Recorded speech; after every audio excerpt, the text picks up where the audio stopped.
Question number 63. A chain of length L and mass m lies on the surface of a smooth sphere of radius r with one end tied to the top of the sphere. देखो एक chain है जिसका length है L के equal. Okay, mass कितना है? Mass is equal to m. Okay, और इसके एक एंड को टॉप ऑफ द स्फीयर से हमने फिक्स कर दिया है. ओके, ऐसे टाई कर दिया है, ऐसे बांध दिया है. ओके, रेडियस और लेंथ के बीच में रिलेशन दे रखा है. ओके,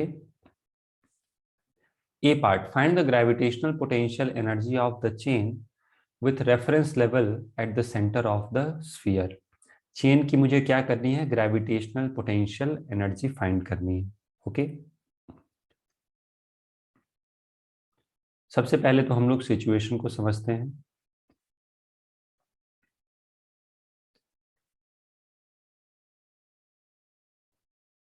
देखो, एक ऐसा स्फीयर है, करेक्ट. स्फीयर का रेडियस r है और एक चेन है. चेन का लेंथ जो है वो L के इक्वल है.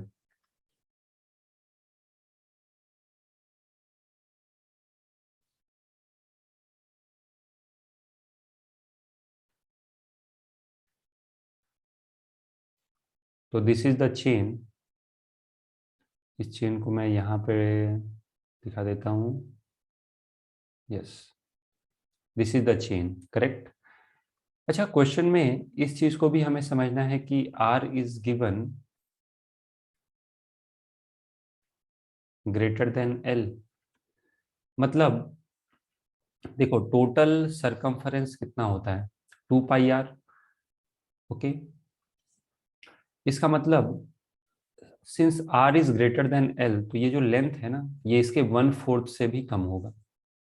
ओके, इसके 1/4 से भी जो लेंथ है वो कम होगा. मतलब ये 90 डिग्री भी सबटेंड नहीं कर पाएगा सेंटर पे. तो this is the initial position. अब यहाँ पे थोड़ी सी सिंपल सी मैथ्स लगा देते हैं हम लोग. ये जो चेन है ये क्या करेगा? कुछ एंगल सबटेंड करेगा. कितना एंगल सबटेंड करेगा?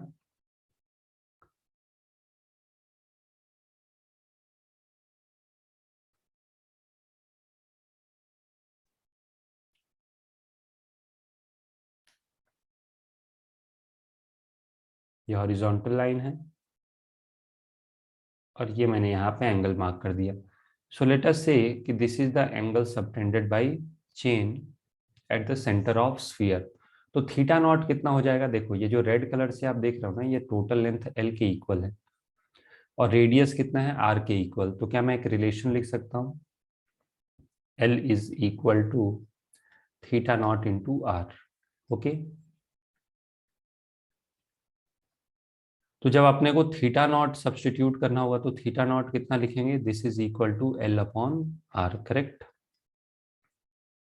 अब ए पार्ट में मुझे क्या करना है? ग्रेविटेशनल पोटेंशियल एनर्जी लिखनी है. ओके, तो सबसे पहले मैं आपको एक सिंपल सा कंसेप्ट बता देता हूं. मान लो कि एक मास है, suppose this is mass m. ये एक पार्टिकल है और ये रेफरेंस लेवल से कितना हाइट पे है?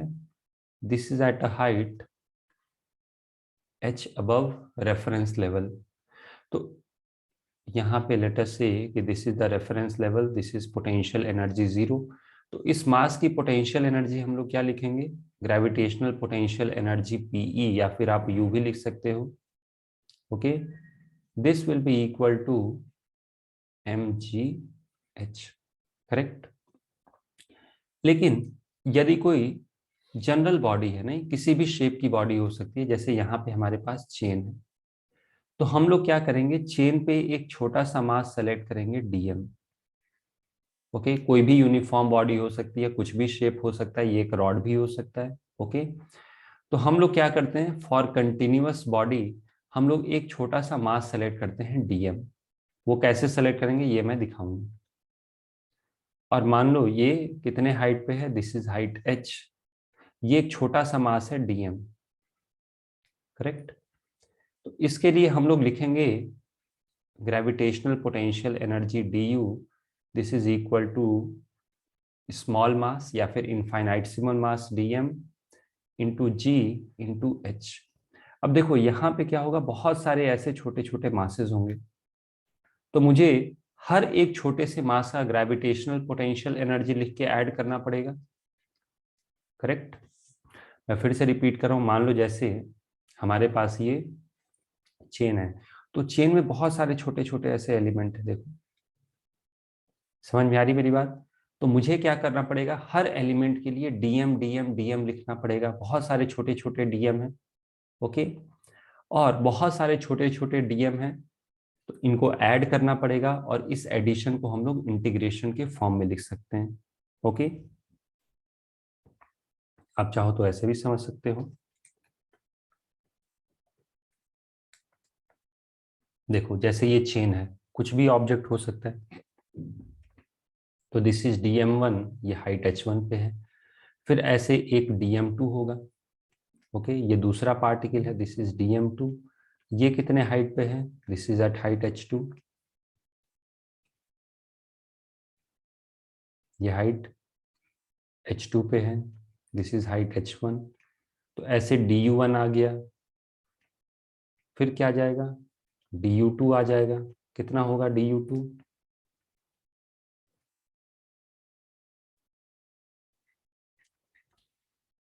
dm2 into G into h2। तो ऐसे कितने डीएम होंगे, ऐसे इनफाइनाइट डीएम होंगे, और सारे डीएम डीएम लिख लिख के हमें क्या करना पड़ेगा, ऐड करना पड़ेगा। ओके, और हमने इंटीग्रेशन में पढ़ा है कि जब छोटे छोटे एलिमेंट का सम होता है, इनफाइनाइट सीरीज बन जाती है, तो वैसे में हम क्या करते हैं, इंटीग्रेशन। तो हम लोग एक जनरल डीएम सेलेक्ट करेंगे, जो मैं आगे सिखाऊंगा, ये एच हाइट पे होगा, और टोटल ग्रेविटेशनल पोटेंशियल एनर्जी निकालनी है, तो हम क्या करेंगे, इसे इंटीग्रेट कर लेंगे। समझ में आ गया? तो वही हमें ग्रेविटेशनल पोटेंशियल एनर्जी निकालनी है, किसके लिए, फॉर द चेन। करेक्ट। तो अब आ जाते हैं हम यहाँ पे, ये हमारी चेन है, ओके। चेन के लिए लीनियर मास डेंसिटी डिफाइन करेंगे lambda, okay. Lambda is linear mass density, मतलब मास पर यूनिट लेंथ, मास पर यूनिट लेंथ, ओके। कितना होता है ये mass per unit length, total mass upon total length. Correct. Mass per unit length मतलब एक unit में मास कितना होगा, आप ऐसे भी निकाल सकते हो। आप कहोगे कि सर एल लेंथ में मास है m, तो 1 यूनिट लेंथ में मास कितना होगा, m/l, इसको बोलते हैं यूनिटरी मेथड। करेक्ट। अब इससे फायदा क्या होगा, अगर जो कोई भी एक छोटा सा लेंथ आपको दे दिया जाए, फॉर एग्जाम्पल एक मैं लेंथ दे दूं dx, तो dx में मास कितना होगा, therefore mass corresponding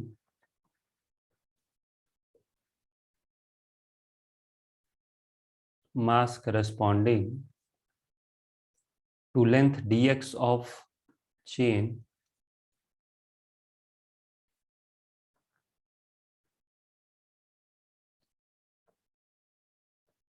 is equal to, इसको लिखेंगे dm, ओके। अगर जो आपने कभी dx सेलेक्ट किया, तो मास कितना हो जाएगा, dm will be equal to lambda dx, ये फॉर्मूला होता है, ओके। लीनियर मास डेंसिटी या फिर मास पर यूनिट लेंथ को लेंथ से मल्टीप्लाई कर दो, तो हमें मास मिल जाता है। दिस इज, जैसे मास निकालने का तरीका क्या होता है, डेंसिटी इनटू वॉल्यूम, तो यहाँ पे क्या है, दिस इज डेंसिटी, लेकिन ये लीनियर डेंसिटी है, और लेंथ से मल्टीप्लाई किया तो ये हमें क्या मिल गया, मास मिल गया। इसी चीज को आप ऐसे कर सकते हैं, देखो एल लेंथ में मास कितना है, एल लेंथ में मास है m, तो यूनिट लेंथ में मास कितना होगा, m/l, यूनिटरी मेथड बोलते हैं, नहीं, 10 रुपए में 5 आम, तो 1 रुपए में कितने आम। करेक्ट। तो dx लेंथ में कितना मास होगा, what will be mass in dx length, तो दिस इज m/l dx, यही हो गया हमारा dm, यही जो आपने ऐसे फॉर्मूले से निकाला। करेक्ट। तो इस चीज को याद रखिएगा, मैं एक बार फिर से रिपीट कर देता हूँ, lambda is mass per unit length, total mass upon total length.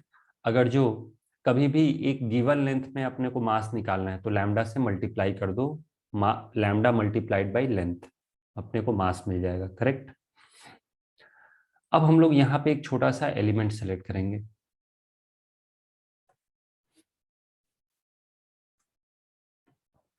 ये एलिमेंट कैसे सेलेक्ट करते हैं, सबसे पहले मैं ये इरेज कर देता हूं। तो हम लोग क्या करेंगे, यहाँ पे थीटा पे एक छोटा सा एलिमेंट सेलेक्ट करेंगे जो कि कितना एंगल सबटेंड कर रहा है, डी थीटा। बहुत ही स्मॉल एंगल है ये, याद रखिएगा। स्मॉल एंगल बहुत छोटा दिखाएंगे तो वो दिख भी नहीं पाएगा, इसीलिए थोड़ा तो लेंथ दिखाना पड़ेगा। सो दिस इज डीएम, ये आ गया एंगल डी थीटा। करेक्ट।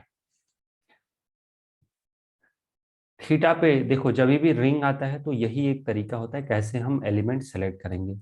याद रखना, ये जो एंगल आप देख रहे हो, this angle is D theta. तो इससे क्या होगा, एक छोटा सा मास हमने सेलेक्ट कर लिया ये। अब मैं इसको व्हाइट कलर से मार्क करके दिखा रहा हूं।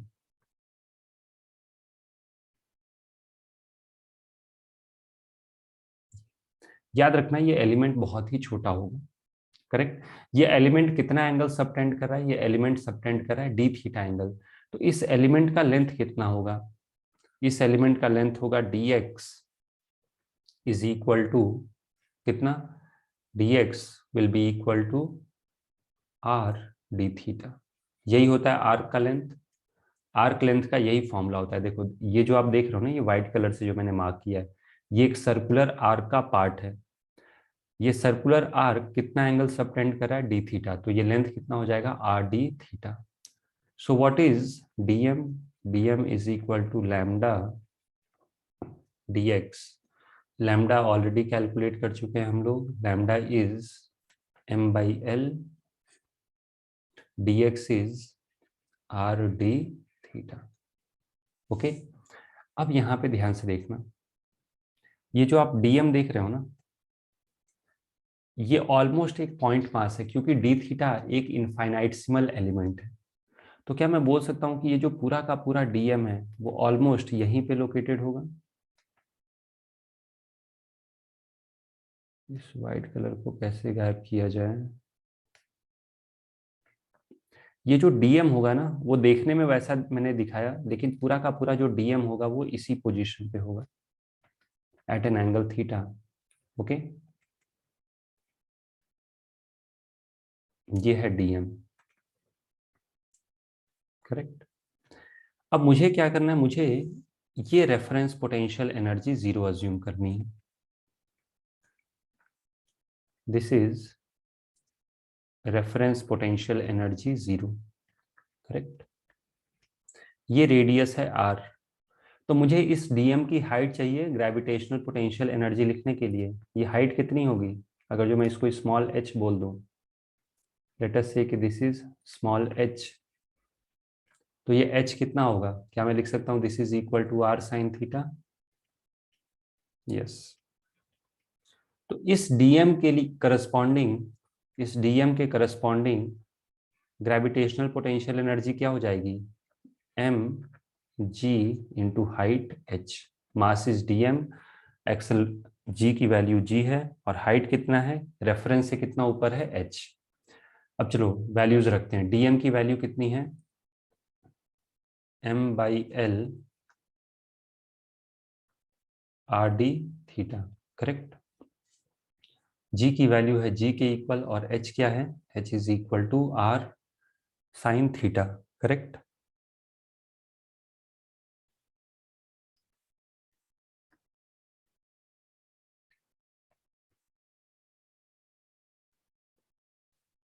अब मुझे क्या करना है, इसे इंटीग्रेट करना है। तो एक बार सारे कांस्टेंट को एक तरफ लेके आते हैं। तो this is M R square G by L. Correct. ये क्या हो गया, sine theta D theta.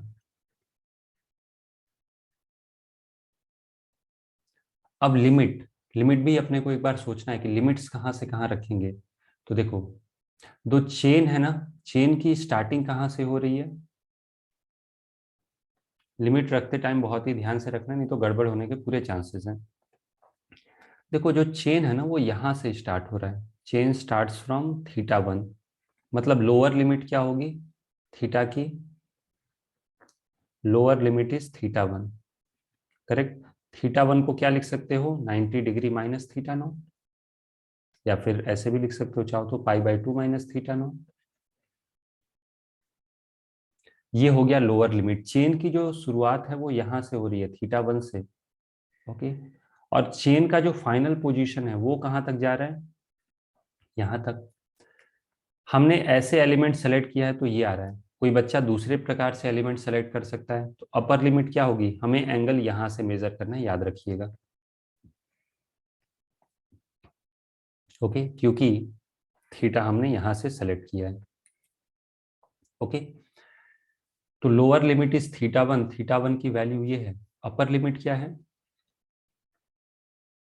Upper limit is π/2, यही है ना अपर लिमिट, ये 90 डिग्री, करेक्ट।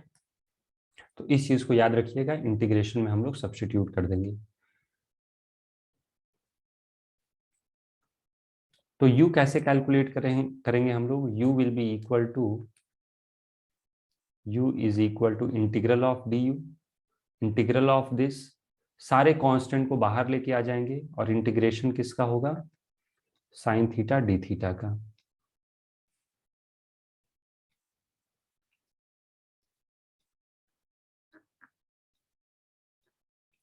अब देखो कॉस थीटा को हम लोग जब डिफरेंशिएट करते हैं, कॉस थीटा को डिफरेंशिएट करते हैं तो क्या आता है, माइनस साइन थीटा। तो साइन थीटा को इंटीग्रेट करेंगे तो क्या आएगा, this will B minus cos theta, correct. Limits मैंने पहले ही बता दिया था, π/2 माइनस थीटा नॉट, ओके। मैं यहां पे लिख दूं π/2, this is the lower limit and upper limit is π/2, correct. तो माइनस को आप चाहो तो पहले बाहर भी लेके आ सकते हो, this is mr² g/l cos theta, limit π/2 minus theta not से लेके π/2 तक। Upper limit minus lower limit करना है हमें, so this is minus m r² g/l। अब देखो cos π/2, cos π/2 रख लो, वैसे पता है हमें कि 0 आता है, minus cos π/2 minus theta not, okay. तो यहां से ये क्या आ जाएगा, this is minus mr² g/l, what is cos π/2, 0, this is cos π/2 minus theta not, cos π/2 minus theta क्या होता है, sine theta, so this is minus sine theta not. अब देखो इस माइनस से बाहर वाला माइनस हो जाएगा कैंसिल, और हमारा आंसर क्या हो जाएगा, mr² g/l sine theta not. Theta not की वैल्यू मैंने ऊपर ही आप लोगों को बताई थी कि theta not is equal to L/R, तो आप ऐसे रख सकते हो फाइनल आंसर के लिए। सो दिस इज mr² g/l,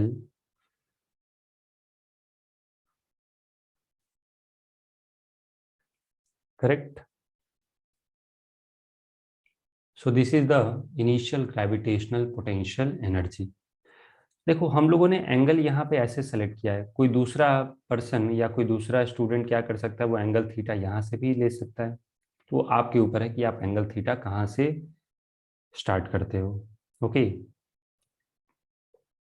चलो अब आते हैं हम लोग बी पार्ट पे। बी पार्ट क्या है, suppose the chain is released and slides down the sphere. जब चेन को आप रिलीज करोगे तो क्या होगा, ये नीचे की तरफ स्लाइड करेगा, okay. Find the kinetic energy of the chain when it has slid through an angle theta. हमें क्या करना है, चेन की काइनेटिक एनर्जी बतानी है जब ये एंगल थीटा से स्लाइड कर जाए, ओके।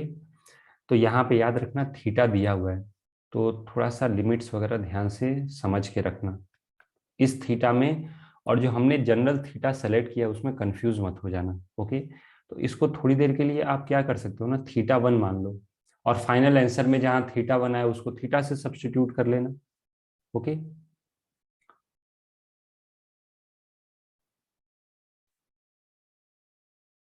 देखो मैं दिखाता हूँ बी पार्ट।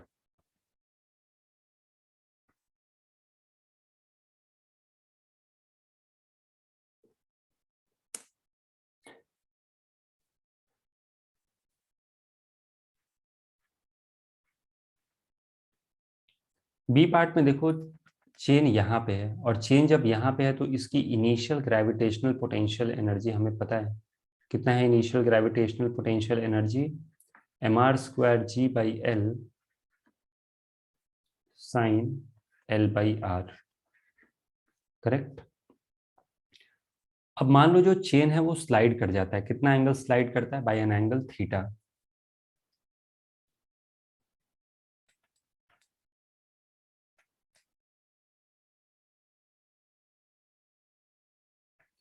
अब कैसे दिखाया जाए एंगल थीटा, मुझे लगता है दूसरा चेन हमें बना लेना चाहिए। देखो एक मैं दूसरा चेन ड्रॉ करने जा रहा हूँ।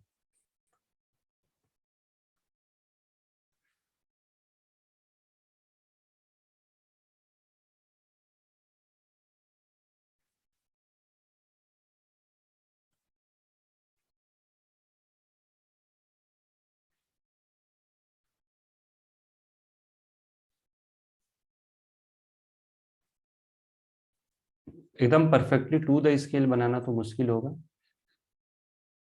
कुछ हम ट्राई कर सकते हैं। देखो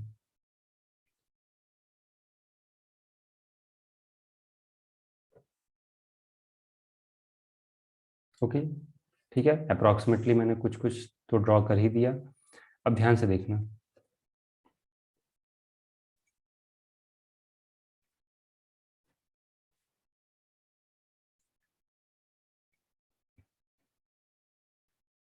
ये वर्टिकल लाइन है, this is the horizontal line. Chain कितना टर्न कर गया, यहाँ से जो चेन है ना ये टर्न कर गया बाय एन एंगल थीटा। तो ये मैं ड्रॉ करने जा रहा हूँ, ये चेन टर्न कर गया, सॉरी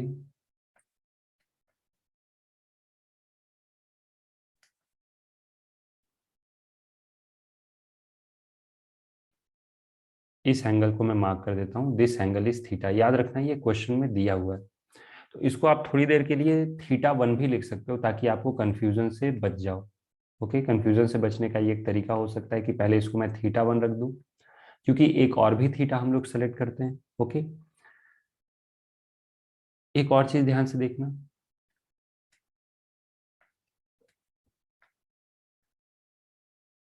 ये हो जाएगा लोअर, ये क्या होगा थोड़ा सा नीचे आ जाएगा। ये एंगल मुझे पता है, this angle is theta naught, correct. अब चीजें थोड़ी सी कॉम्प्लेक्स होंगी।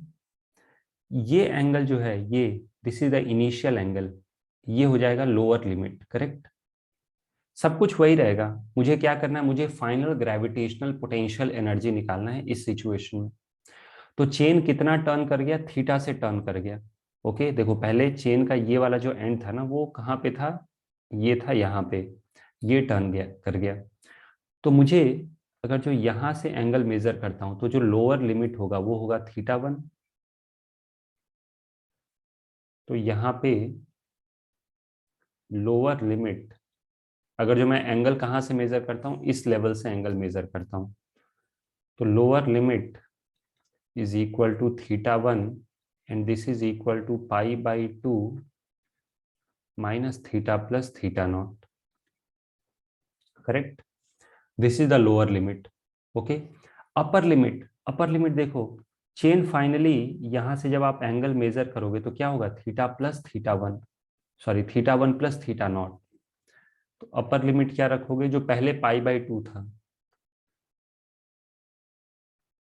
अपर लिमिट जो पहले कितना था पाई बाई टू, अब क्या हो जाएगा, अपर लिमिट आप रख सकते हो या तो ये रख सकते हो कि pi by two minus theta, क्योंकि थीटा टर्न कर गया ना, pi by two minus theta. देखो जब आप इंटीग्रेशन कर रहे थे तो पिछले केस में क्या हुआ था, चेन यहां से स्टार्ट हुई थी थीटा वन ये निकाल लिया हमने, कहां तक गया था, पाई बाई टू तक। ये एंगल। लेकिन यहाँ पे क्या हो रहा है, क्योंकि चेन टर्न हो गया है तो चेन की जो शुरुआत होगी वो यहाँ से हो जाएगी θ1। ये मैंने आपको समझा दिया θ1 कैसे निकाला, सिंपल ज्योमेट्री है। और चेन फाइनली कहाँ तक जाएगा, यहाँ से लेके यहाँ तक जाएगा। ये एंगल कितना होगा, this angle will be π/2 minus of this angle theta.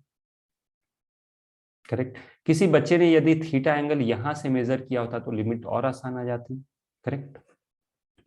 अब मुझे क्या करना है, मुझे फाइनल ग्रेविटेशनल पोटेंशियल एनर्जी लिखना है। तो क्या सारा का सारा प्रोसेस वही होगा, ओके। बस जो लिमिट्स है वो चेंज हो जाएगी। कैसे,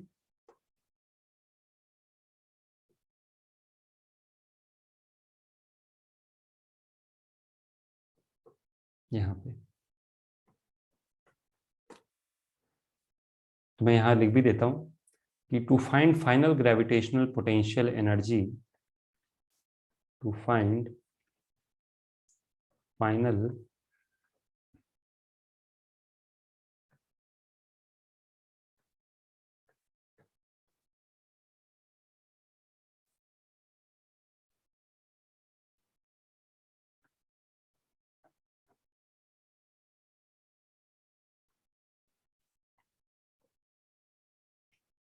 तो यदि मुझे क्या करना है, फाइनल ग्रेविटेशनल पोटेंशियल एनर्जी निकालना है, तो पिछले पार्ट में और इसमें क्या फर्क होगा, सिर्फ लिमिट्स का।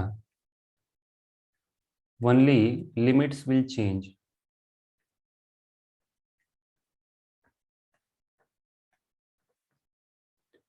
अच्छा, एक और चीज यहाँ पे हम लोग क्या अज्यूम करके चल रहे हैं, यहाँ पे अज्यूम करके चल रहे हैं कि अभी भी जो रोप है ना ये, या फिर ये जो चेन है, वो इस हॉरिजॉन्टल पार्ट के नीचे नहीं आया। क्वेश्चन में मेंशन नहीं किया, लेकिन हम लोग अज्यूम करके चल रहे हैं।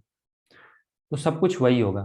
जब आप यू फाइनल लिखोगे ना, तो you final will be integral of this. बस ये जो लिमिट है याद रखना, लोअर लिमिट क्या हो जाएगा, π/2 माइनस थीटा प्लस, और अपर लिमिट क्या हो जाएगा, π/2 माइनस थीटा। समझ में आ गया। फाइनली हम ये सब्स्टिट्यूट कर देंगे।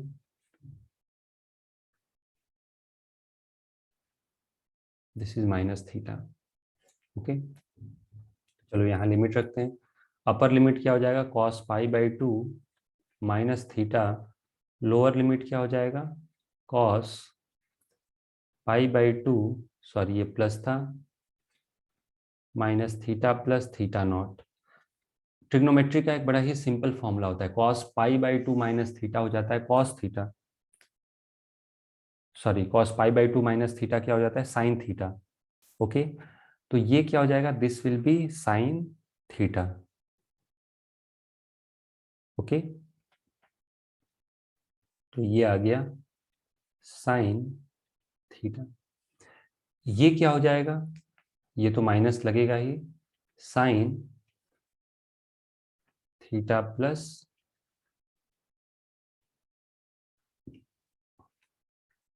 ओके।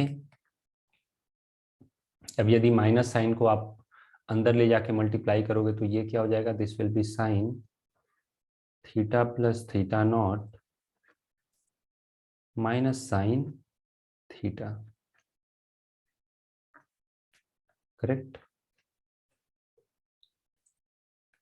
अब आप वैल्यूज यहाँ पे सब्स्टिट्यूट कर दो फाइनल ग्रेविटेशनल पोटेंशियल एनर्जी के लिए। तो this is sine theta plus L/R minus sine theta. Correct. तो this is final gravitational potential energy. अब इस चीज को आप समझो, मैं दोनों डायग्राम को साइड बाय साइड ड्रॉ कर रहा हूं।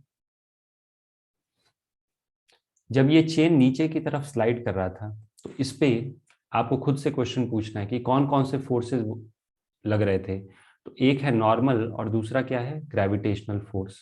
करेक्ट।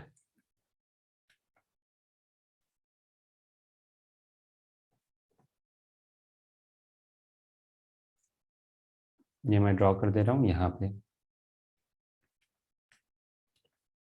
तो this is the initial condition and this is the final condition. जब ये चेन स्लाइड हो रहा था तो नॉर्मल फोर्स लगा चेन पे और ग्रेविटेशनल फोर्स लगा। नॉर्मल कोई वर्क नहीं करेगा, कौन वर्क करेगा इस पे, ग्रेविटेशनल फोर्स वर्क करेगा। करेक्ट। तो यदि मैं chain plus earth as a system consider करूं तो mechanical energy will be conserved.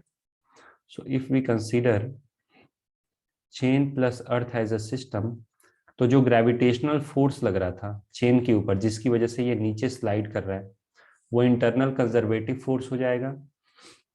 And this implies mechanical energy is constant. Mechanical energy constant मतलब initial kinetic energy plus initial potential energy is equal to kinetic energy final plus potential energy final. Initially जो chain है ना उसकी speed क्या है, 0. और finally chain जो है हर एक पार्ट की जो स्पीड है वो टेंजेंशियल है यहाँ पे इस केस में. Okay, v. करेक्ट. तो इनिशियल काइनेटिक एनर्जी क्या हो जाएगा, 0. इनिशियल पोटेंशियल एनर्जी ऑलरेडी हम लोग कैलकुलेट कर चुके हैं, कितना, mr² g/l sin l/r. Correct. What is final kinetic energy, half mv². Final potential energy हम लोगों ने कैलकुलेट किया था mr² g/l. ट्राई करते हैं यहाँ पे लिखने का. Final potential energy is mr² g/l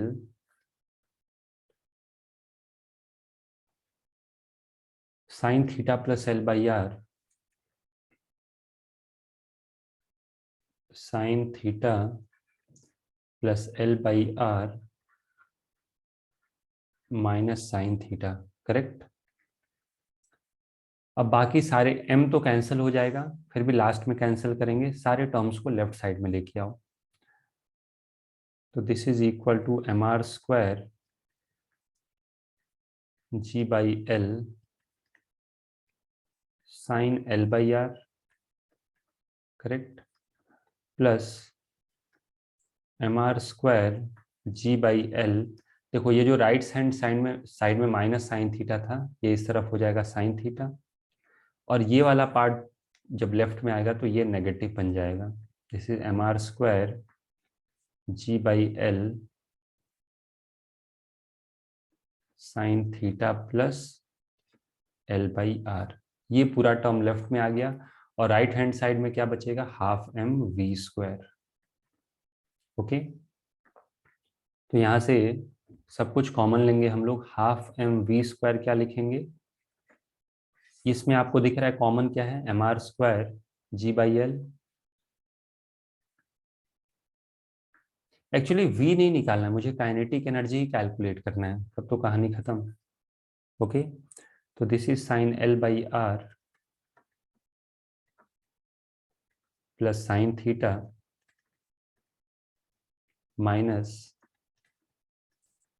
sine theta plus l/r. Okay. यही तो हो गया फाइनल काइनेटिक एनर्जी. एक्चुअली अपने से v नहीं पूछा है, डायरेक्टली क्या पूछा है, फाइनल काइनेटिक एनर्जी.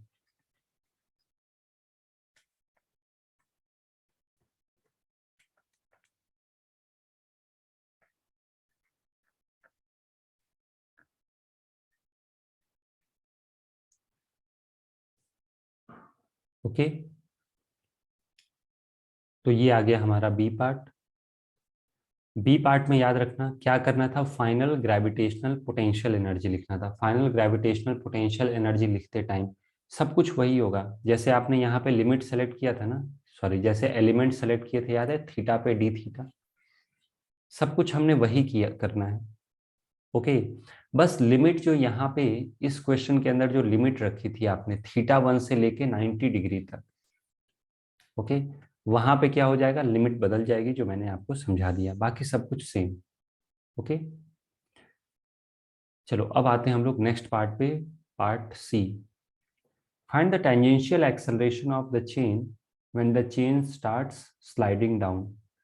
तो ये जब चेन स्लाइड करना शुरू करता है तो इसका टेंजेंशियल एक्सेलरेशन क्या होगा, हमें ये बताना है. तो देखो इसके दो अप्रोच हो सकते हैं. ऑलरेडी आपने v निकाल लिया है, डिफरेंशिएट करके dv/dt निकाल सकते हो. करेक्ट. और यहाँ पे हिंट भी दिया हुआ है, dv/dt मुझे फाइंड करना है। समझ में आ रही मेरी बात? और दूसरा अप्रोच क्या हो सकता है, आप फ्री बॉडी डायग्राम ड्रॉ करके भी कर सकते हो, वो और भी सिंपल हो जाएगा, क्योंकि यहाँ पे थोड़ा सा डिफरेंशिएशन करना मुश्किल होगा। Okay,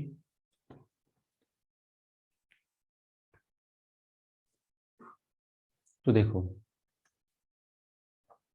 C part, C part का फर्स्ट मेथड क्या होगा, हम लोग डिफरेंशिएशन यूज कर लें। Okay,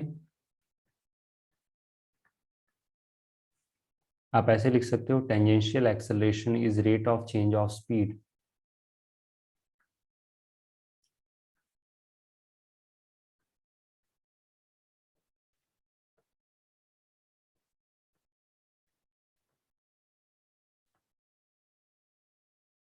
rate of change of speed, correct.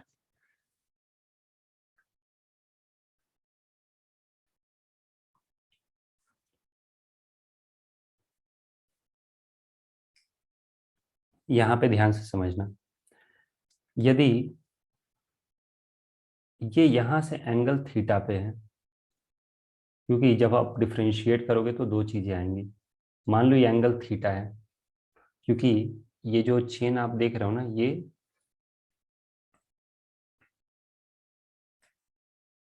ऐसे जब स्लाइड करेगा तो ऐसे नीचे की तरफ आएगा, करेक्ट। बाकी भी चेन आप ड्रॉ कर सकते हो, ये आपके ऊपर है।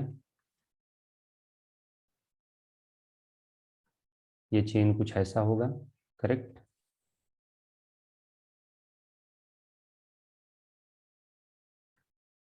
ये चेन है, तो जब एंगल थीटा है तो क्या ये थीटा बदल रहा होगा? Yes. So what is D theta by D T? D theta by D T से हमें क्या मिलेगा? D theta by D T से मिलेगा ओमेगा। मतलब चेन किस रेट से इसका ये एंगल थीटा इंक्रीज करना है, और इसे यदि मैं आर से मल्टीप्लाई कर दूं, ओके, तो मुझे मिल जाएगा V, V is equal to R omega, this is equal to R D theta by D T. एक ये हमें बेसिक कंसेप्ट पता होना चाहिए। ओके, कुछ कुछ बेसिक हमें डिफरेंशिएशन भी आने चाहिए। ओके, चलो यहीं पे डायरेक्टली करेंगे हम लोग।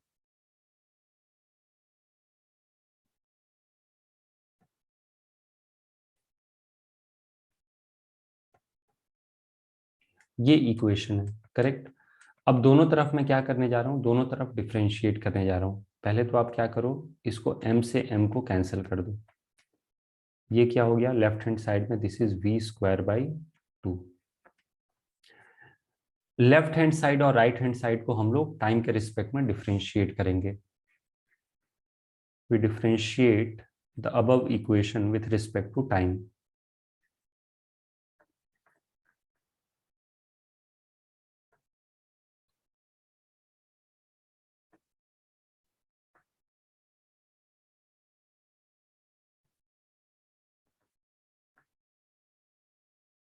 करेक्ट, टाइम के रिस्पेक्ट में हम लोग क्या करेंगे, इस इक्वेशन को डिफरेंशिएट करेंगे। यदि इसको डिफरेंशिएट करना है वी स्क्वायर बाई 2 को, D by D T of V square by 2, तो हाफ तो आ गया बाहर, this is D of V square by D T. V square को अब मुझे डिफरेंशिएट करना है। ओके, तो वी स्क्वायर का डेरिवेटिव क्या होगा, 2v into d v by D t. ये होता है differentiation, correct. Dv by D t ही मुझे फाइंड करना है। ओके, तो लेफ्ट हैंड साइड का डेरिवेटिव क्या आ गया, 2 से 2 कैंसिल हो गया, this is v dv by D t. Right hand side, अब मुझे क्या करना है, इस राइट हैंड साइड को डिफरेंशिएट करना है।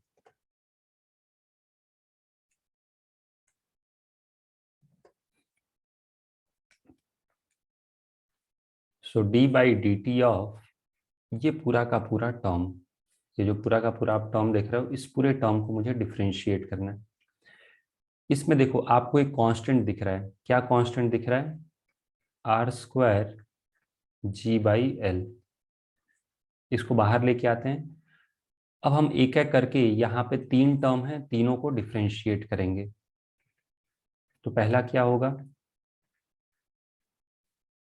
ये देखो L कांस्टेंट है, R कांस्टेंट है, तो ये पूरा का पूरा ये जो टर्म देख रहे हो, this term is constant.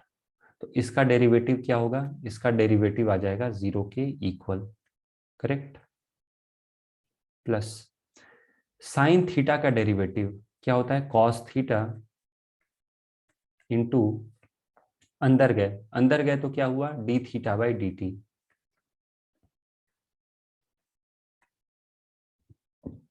Correct. Sine theta का डेरिवेटिव विथ रिस्पेक्ट टू क्या, टाइम, कुछ ऐसा आएगा।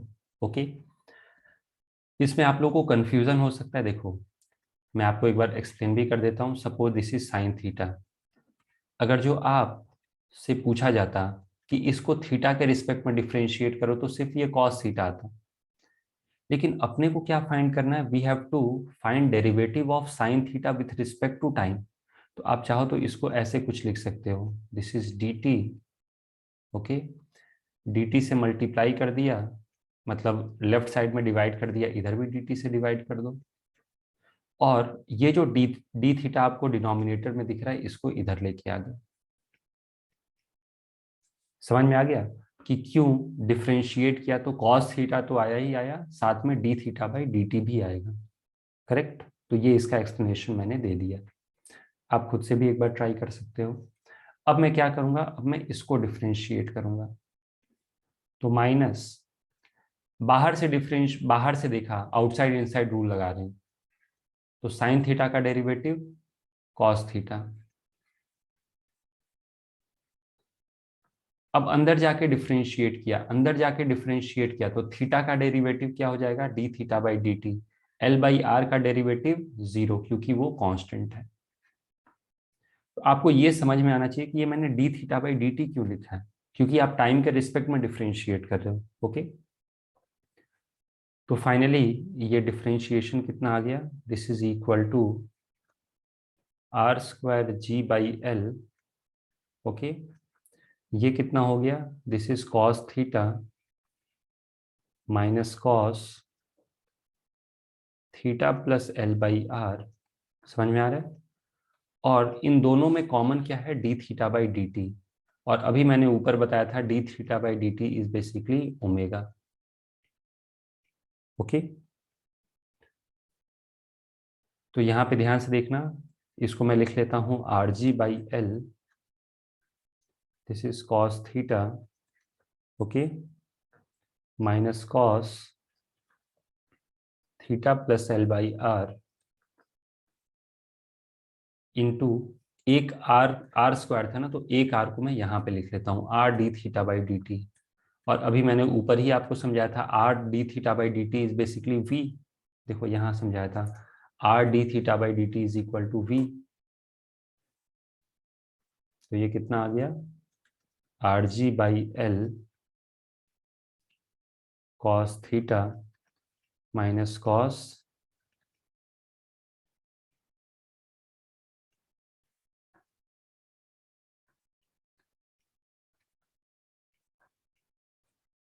करेक्ट। तो ये मैंने राइट हैंड साइड को डिफरेंशिएट कर दिया।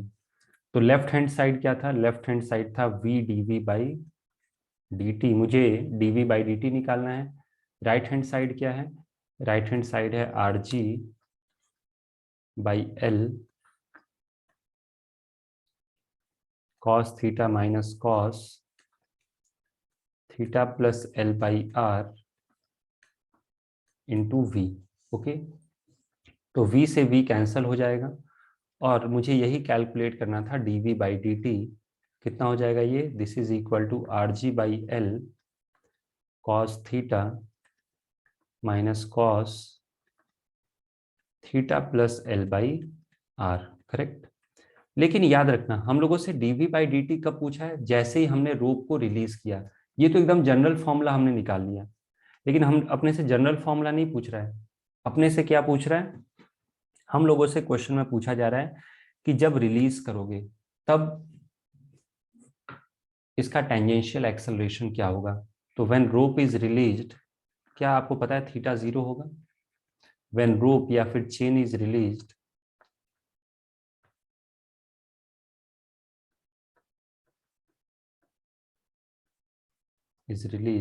Theta is equal to 0।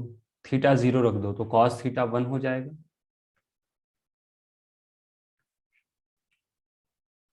So this is equal to R ji by L. Cos 0 degree क्या हो जाएगा? कॉस 0 डिग्री हो जाएगा 1 माइनस यहाँ पे 0 रख दोगे तो कॉस एल बाई आर हो जाएगा।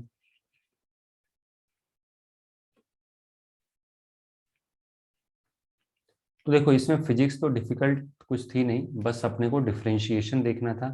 डिफरेंशिएशन में भी एक पॉइंट जो बच्चे गलती करते हैं, जब आप डिफरेंशिएट करोगे टाइम के रिस्पेक्ट में तो D theta by D T भी लिखना पड़ेगा, जैसे मैंने यहाँ लिखा है। उसके पीछे लॉजिक क्या है वो भी मैंने समझा दिया। Okay, next. अच्छा, इसी का एक और मेथड हो सकता है, सी पार्ट का एक और मेथड हो सकता है क्या?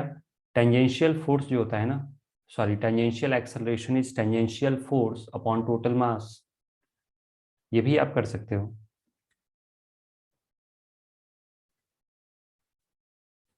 सेकेंड मेथड क्या हो जाएगा? Tangential acceleration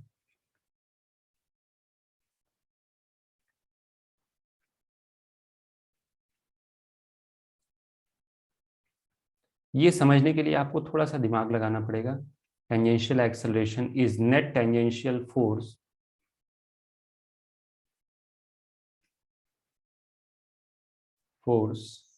upon mass. इससे भी ये आंसर आ जाएगा। कैसे निकालोगे टेंजेंशियल फोर्स? यहाँ पे हर एक एलिमेंट के लिए टेंजेंशियल फोर्स डिफरेंट आएगा। ओके, तो हमें क्या करना होगा, उसी प्रकार से जैसे यहाँ पे आपने एक डीएम सेलेक्ट किया था ना, वैसे ही यहाँ भी हम लोग क्या करेंगे, एक डीएम सेलेक्ट करेंगे, टेंजेंशियल फोर्स निकालेंगे उस डीएम के लिए और फिर इंटीग्रेट कर देंगे। ओके, और फिर हम लोग नेट टेंजेंशियल फोर्स निकाल लेंगे। देखो कैसे।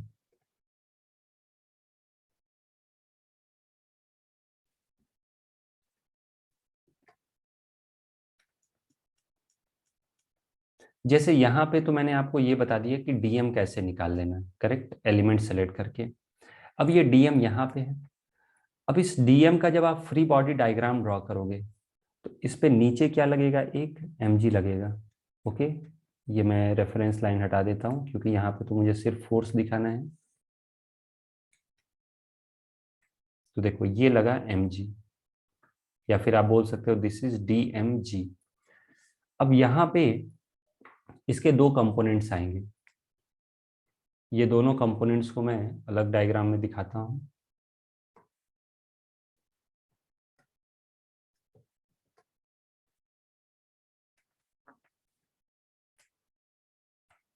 आप चाहो तो ऐसे ये लाइन मार्क कर सकते हो अभी के लिए, और आप ये बता सकते हो कि this angle is also theta. मैं इस चीज को रेड कलर से मार्क करता हूँ। ये जो एंगल देख रहे हो ना, दिस एंगल इज थीटा। तो ये फोर्स कितना आ जाएगा, दिस फोर्स इज डीएम, जिस तरफ थीटा है उस तरफ क्या हो जाएगा, कॉस थीटा। और इसका एक कंपोनेंट आ जाएगा डीएम का साइन थीटा, उससे हमें मतलब नहीं है। एक minute, DM G cos theta होगा। इस छोटे से एलिमेंट पे कितना टेंजेंशियल फोर्स लगा, डीएम कॉस थीटा। ओके, तो tangential force is equal to DM G cos theta. DM already मैंने दिखा दिया था आपको कैसे लिखना है, m/l r d theta. So this is m/l r d theta into G into cos theta, correct. तो इस एलिमेंट पे कितना टेंजेंशियल फोर्स आ गया, mrg/l cos theta D theta. अब यदि मैं इसको इंटीग्रेट कर दूं तो क्या टोटल टेंजेंशियल फोर्स मिल जाएगा मुझे? So what is total tangential force? Total tangential force will be equal to mrg/l। Okay,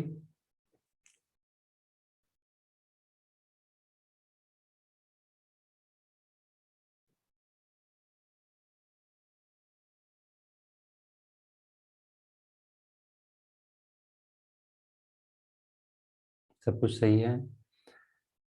cos theta का इंटीग्रेशन करना है, साइन थीटा को डिफरेंशिएट करते हैं तो कॉस थीटा आता है, तो कॉस थीटा को इंटीग्रेट करेंगे तो क्या आ जाएगा, this will B sine theta. बस कहानी खत्म। This is the tangential force. Limits रख लो। लिमिट्स मैंने पहले भी आपको सिखाया हुआ है ऊपर के प्रॉब्लम्स में, कि लिमिट्स कहाँ से कहाँ था इस प्रॉब्लम के अंदर, θ1 से लेके π/2 तक। θ1 कितना था, π/2 माइनस θ0 से लेके लिमिट कहाँ तक थी, π/2 तक। तो यहाँ भी लिमिट क्या हो जाएगी, π/2 माइनस θ0 से लेके π/2। So this is equal to mRg/L। आप डायरेक्टली लिख सकते हो, साइन π/2 हो जाएगा 1, या फिर यहाँ पे वैल्यू सब्स्टिट्यूट करके अगले स्टेप में लिख लेंगे, माइनस साइन π/2 माइनस θ0। तो दिस इज mRg/L। साइन π/2 क्या होता है, 1। साइन π/2 माइनस θ0 ये हो जाएगा कॉस θ0। θ0 हमें पता है L/R होगा।